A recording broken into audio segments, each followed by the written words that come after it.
പക്ഷേ ഒരുപക്ഷെ എൻ്റെ ജീവിതത്തിൽ ഒട്ടനവധി ആളുകളുമായിട്ട് ഇടപഴകാൻ സംബന്ധിക്കാൻ സാധിച്ചിട്ടുണ്ട്. റോട്ടറി ക്ലബിൻ്റെ ഒരു വേദിയിൽ ആദ്യമായാണ് ഇങ്ങനെ ഒരുമിച്ചിടാൻ അവസരം ലഭിക്കുന്നത്.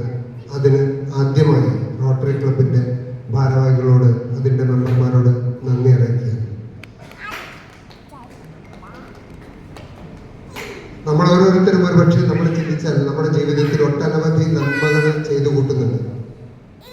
നന്മകൾ ചെയ്യാത്ത, നന്മകളില്ലാത്ത ആരും തന്നെ ഇല്ല എന്ന് നമുക്ക് കാണാൻ സാധിക്കും. ഓരോരുത്തരും ഓരോ മേഖലകളിലായിരിക്കും എന്ന് മാത്രം. എന്നെ സംബന്ധിച്ചിടത്തോളം 1994 ഒരു ഓർഫനേജിലെ ജീവിതത്തിലേക്കാണ്, അല്ലെങ്കിൽ ഓർഫനേജിലെ ഒരു മാനേജർ എന്ന റോളിലാണ് എൻ്റെ ഔദ്യോഗിക ജീവിതം ഞാൻ ആരംഭിക്കുന്നത്.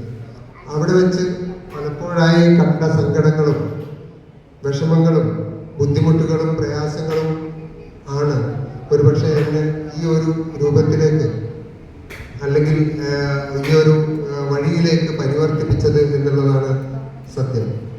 നമുക്കറിയാം, ഓർഫനേജിലാവുമ്പോൾ രക്ഷിതാക്കൾ ഉള്ളവരും ഉണ്ടാവും, ഇല്ലാത്തവരും ഉണ്ടാവും.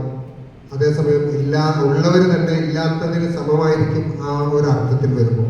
അപ്പൊ ഇത്തരം കുട്ടികൾക്കൊക്കെ ഒരു പാരൻസ് ഉണ്ടായിരുന്നെങ്കിൽ എന്ന് ചിന്തിക്കുമ്പോഴാണ് എനിക്ക് ഗവൺമെന്റിലേക്ക്, അല്ലെങ്കിൽ ചിൽഡ്രൻസ് ഹോമിലേക്ക്, നിങ്ങളൊക്കെ കേൾക്കുന്ന, ഒരുപക്ഷെ സിനിമകളിലൊക്കെ കേൾക്കുന്ന ജുവനൈൽ ഹോമിലേക്ക് ജോലിയുമായി ഞാൻ എത്തുന്നത്. പാലക്കാട് ആദ്യമായി ജോലിയിൽ പ്രവേശിച്ചപ്പോൾ അവിടെ എൻ്റെ ഈ ഒരു ശ്രമത്തിന്റെ തുടക്കത്തെ കുറിച്ചാണ് ഞാൻ സൂചിപ്പിക്കുന്നത്. 4.5 വയസ്സുകാരനായ ഒരു പയ്യൻ ആന്ധ്രാപ്രദേശിൽ നിന്ന്, എവിടെ നിന്നാണ് സത്യത്തിൽ അറിയില്ല, അവൻ പറയുന്ന ഭാഷ കേട്ടപ്പോൾ എനിക്ക് മനസ്സിലായി തെലുങ്കാണെന്ന്. അപ്പൊ ആ കുട്ടിയെ എവിടുത്തുകാരനാണെന്ന് അന്വേഷിക്കാൻ ഞാൻ ശ്രമം ആരംഭിച്ചു. കുട്ടിയോട് ചോദിച്ചപ്പോൾ കുട്ടിക്ക് ഒന്നും പറയാൻ അറിയുന്നില്ല. ആ സമയത്ത് ആ കുട്ടിയുടെ ഭാഷ തെലുങ്കാണെന്ന് മനസ്സിലായപ്പോൾ ഞാൻ വെറുതെ STD കോഡ് എടുക്കുക. അന്നൊക്കെ വലിയ ഡയറക്ടറി ഉണ്ടാവുമായിരുന്നല്ലോ, നിങ്ങൾക്കൊക്കെ അറിയാം.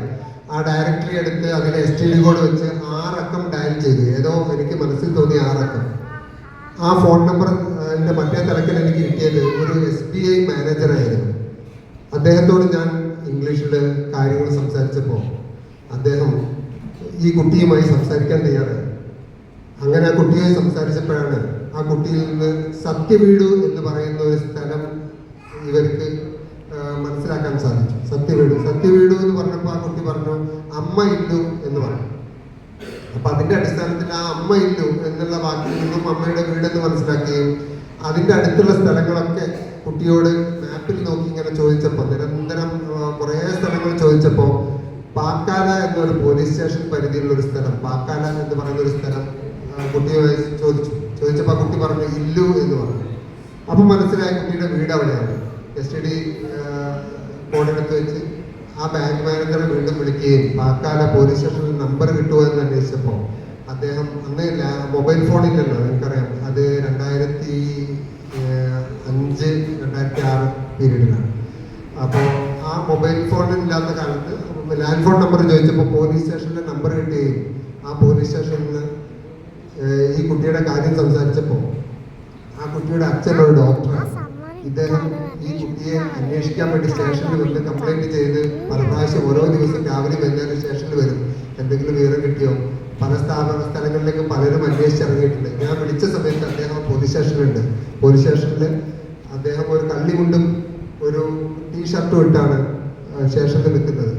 എൻ്റെ വിവരം കിട്ടിയപ്പോൾ അദ്ദേഹം അതേ വേഷത്തിൽ അവിടുന്ന് നേരെ പാലക്കാടേക്ക് ട്രെയിൻ കയറുകയാണ്. നേരെ സ്റ്റേഷനിലേക്ക് പോയി ട്രെയിൻ കയറുകയും റെയിൽവേ സ്റ്റേഷനിലെത്തി, പാലക്കാടെത്തി നമ്മുടെ സ്ഥാപനത്തിലേക്ക് എത്തുകയും അങ്ങനെ കുട്ടിയെ കൂട്ടി തിരിച്ചു പോകാൻ നേരത്തിൽ ആണ് അദ്ദേഹം ശ്രദ്ധിക്കുന്നത് അദ്ദേഹത്തിന്റെ കയ്യിൽ പൈസയിലായിരുന്നു തിരിച്ചു പോകാൻ, ട്രെയിൻ ടിക്കറ്റ് കൊടുക്കാൻ. അപ്പോൾ അദ്ദേഹം എൻ്റെ കയ്യിൽ നിന്ന് മടക്ക ടിക്കറ്റിനുള്ള പൈസയുമായിട്ടാണ് പോയത്. പിന്നെ അദ്ദേഹം അതും സംഖ്യ എനിക്ക് മണി ഓർഡറായി തിരിച്ചയച്ചുകയും ചെയ്തു. അപ്പൊ ഞാൻ പറഞ്ഞിരുന്ന മക്കളെ നഷ്ടപ്പെട്ട അച്ഛന്മാരുടെ വേദന ഇതുപോലെ എത്രയോ അനുഭവങ്ങളിലൂടെ തൊട്ടറിയാൻ സാധിച്ചിട്ടുണ്ട്. ഒരു ശ്രമത്തിൽ ഏതാണ്ട് 600-ലധികം മിസ്സിംഗ് ആയ ആൾക്കാരെ കൂട്ടി യോജിപ്പിക്കാൻ എനിക്ക് സാധിച്ചിട്ടുണ്ട് എന്നുള്ളത് എൻ്റെ എന്താ പറയുക ഈ ജീവിതത്തിൽ അല്ലെങ്കിൽ ഔദ്യോഗിക ജീവിതത്തിൻ്റെ ഭാഗമായും അല്ലാതെയും എനിക്ക് കിട്ടിയ ഒരു ഭാഗ്യമായി ഞാൻ കാണുകയാണ്. ഈ ഡോക്ടർ ഇപ്പോഴും ഈ അടുത്ത കാലത്ത് വരെ എന്നെ വിളിച്ചുകൊണ്ടിരിക്കുമായിരുന്നു. എൻ്റെ മകൻ പഠിച്ചുകൊണ്ടിരിക്കുന്നു, വലുതായി, ഇപ്പൊ അവര് പിന്നെ ഡിഗ്രിക്ക് പഠിക്കുന്നു എന്നൊക്കെ പറഞ്ഞ് ഇങ്ങനെ വിളിച്ചുകൊണ്ടിരിക്കുന്നുണ്ടായിരുന്നു. ആ ബന്ധത്തിന്റെ കാരണം ഇത് തന്നെ. ഇപ്പൊ ഈ അവസാന സമയത്തുണ്ടായ ഒരു കാര്യം പറയുകയാണെങ്കിൽ, ഈ കഴിഞ്ഞ 11-ാം തീയതി നേപ്പാളിൽ നിന്നൊരു കോൾ വന്നു. ഞങ്ങളെ 2 പെൺകുട്ടികളെ തട്ടിക്കൊണ്ട് പോയിട്ടുണ്ട്, അവരെ കേരളത്തിലേക്കാണ് കൊണ്ടുപോയത് എന്നൊരു കോൾ. കുറച്ച് കഴിഞ്ഞ് ഡൽഹി പോലീസിൽ നിന്ന് അവിടുത്തെ ഒരു മിസ്സിംഗ് ഗ്രൂപ്പ് ഉണ്ട് ഡൽഹിയിൽ. അതിലുള്ള ഒരു പോലീസുകാരൻ എന്നെ വിളിച്ചിട്ട് പറഞ്ഞു, അവരെ എയർപോർട്ടിനടുത്ത്, നെടുമ്പാശ്ശേരി എയർപോർട്ടിനടുത്ത് ഒരു ഹോട്ടലിൽ 207-ാം നമ്പർ റൂമിൽ, ഹോട്ടലിന്റെ പേരുണ്ട് ഞാൻ പറയുന്നില്ല, 207-ാം നമ്പർ റൂമിൽ ലോക്ക് ചെയ്തിട്ടുണ്ട് എന്ന് അറിയാൻ കഴിഞ്ഞു. അപ്പൊ ഞാൻ ചോദിച്ചു എങ്ങനെയാണ് അറിഞ്ഞത്? അപ്പൊ ഇവര് കൊണ്ടുപോയ ഏജന്റ്, നേപ്പാളി ഏജന്റ് ഫോൺ അവിടെ വെച്ച്, ഫോൺ ചെയ്ത് കഴിഞ്ഞ് ഫോൺ അവിടെ വെച്ചിട്ട് ഇവര് നേരെ ബാത്റൂമിലേക്ക് പോയതാണ്. അപ്പൊ ഈ സമയത്ത് ഫോൺ ലോക്കായിട്ടില്ല. ആ സമയത്ത് ഇവരെന്ത് ചെയ്തതെന്ന് വെച്ചാൽ ഈ 2 പേരും ഫോൺ എടുത്ത് ലൊക്കേഷൻ നാട്ടിലേക്ക് അയച്ചു കൊടുത്തു. ആ ലൊക്കേഷൻ അയച്ചു കൊടുത്തപ്പോൾ അത് കിട്ടിയിട്ടാണ് ഡൽഹി പോലീസിന് കൈമാറുകയും ഡൽഹി പോലീസ് അപ്പം തന്നെ DGP വഴിയൊക്കെ ബന്ധപ്പെട്ടിട്ടാകുമ്പോൾ ഒരു ടൈം എടുക്കുമ്പോൾ നിങ്ങൾക്ക് എന്തെങ്കിലും ചെയ്യാൻ പറ്റുമെന്ന് ചോദിച്ചാണ് എന്നെ വിളിച്ചത്. ഞാനപ്പോൾ തന്നെ നമ്മുടെ തിരുവനന്തപുരത്തെ DGP ഓഫീസിലെ ആന്റി ഹ്യൂമൻ ട്രാഫിക്കിങ്ങിന്റെ ഒരു നോഡൽ ഓഫീസർ എൻ്റെ ഗ്രൂപ്പിൽ അംഗമാണ്. അദ്ദേഹം എൻ്റെ ഫ്രണ്ട് കൂടിയാണ്. അദ്ദേഹത്തെ വിളിച്ചു, അദ്ദേഹത്തോട് പറഞ്ഞു ഇപ്പൊ അവർ റൂമിൽ നിന്ന് പുറത്തു പോകാൻ സാധ്യതയുണ്ട്, എത്രയും പെട്ടെന്ന് എന്തെങ്കിലും ചെയ്യാൻ പറ്റും?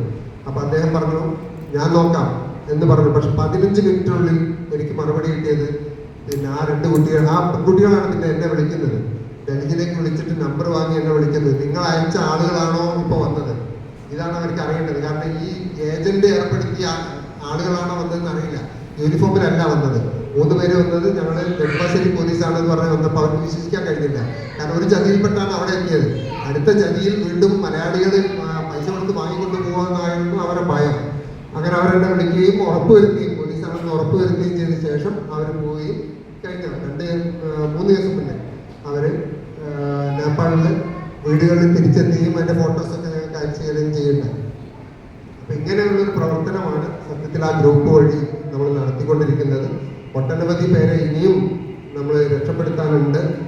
ഇനിയും നമ്മുടെ സ്ട്രീറ്റുകളിലൊക്കെ ഇഷ്ടംപോലെ ആളുകൾ അവരുടെ കുടുംബത്തിൽ എത്തിച്ചേരാൻ ആഗ്രഹിക്കുന്ന ആളുകളുണ്ട്.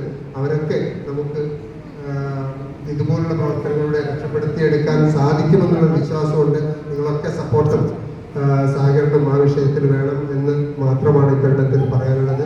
പിന്നെ ഈ ഒരു വേദിയിൽ ഇങ്ങനെ ഒരു ആദരവിന് ക്ഷണിച്ച ഈ ക്ലബിനും ക്ലബിന്റെ ഭാരവാഹികൾക്കും നിങ്ങൾ ഓരോരുത്തർക്കും ഒരുപക്ഷെ ഞങ്ങളുടെ ഗ്രൂപ്പിലേക്ക് കടന്നു വരാൻ സാധ്യതയുള്ളവരായി ഞാൻ കാണുന്ന കുറേ സേവന സന്നദ്ധരായ ആളുകൾ എന്റെ മുന്നിലുണ്ട്.